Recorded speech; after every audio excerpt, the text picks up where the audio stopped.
ব্যাংকে ন্যূনতম ব্যালেন্স না থাকলেও নো চিন্তা। নয়া নিয়ম চালু করলো আরবিআই। আর দিতে হবে না ফাইন। এখন প্রায় প্রত্যেক ভারতীয়র ব্যাংক অ্যাকাউন্ট রয়েছে।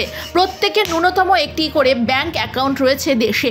অনেক ক্ষেত্রে দেখা যায় একাধিক ব্যাংক অ্যাকাউন্ট রয়েছে কারোর। অনেকেই 2 বা ততোধিক ব্যাংকের অ্যাকাউন্ট খুলে রাখেন। কারোর থাকে স্যালারি অ্যাকাউন্ট, কারোর থাকে ব্যক্তিগত অ্যাকাউন্ট। তবে ব্যাংকের অ্যাকাউন্টে ন্যূনতম ব্যালেন্স না রাখলে ব্যাংকের পক্ষ থেকে জরিমানা ধার্য করা হয়। ব্যাংক অ্যাকাউন্টে ন্যূনতম ব্যালেন্স না রাখলে জরিমানা গুনতে হয় গ্রাহককে।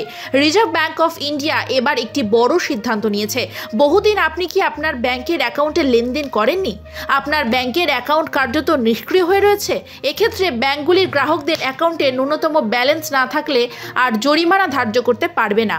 আরবিআই জানাচ্ছে নতুন এই নিয়ম চালু হতে চলেছে আগামী 1 এপ্রিল থেকে। কেন্দ্রীয় ব্যাংক জানাচ্ছে যদি কোনো অ্যাকাউন্টে 2 বছর লেনদেন না হয় সেটিকে নিষ্ক্রিয় হিসেবে বিবেচিত হবে।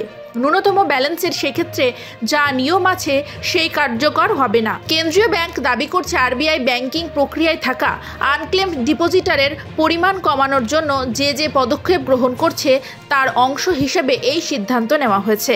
আরবিআই বলছে এই পদক্ষেপ গ্রহণ করা হচ্ছে এই ডিপোজিট প্রকৃত মালিকের কাছে ফিরিয়ে দেওয়ার জন্য।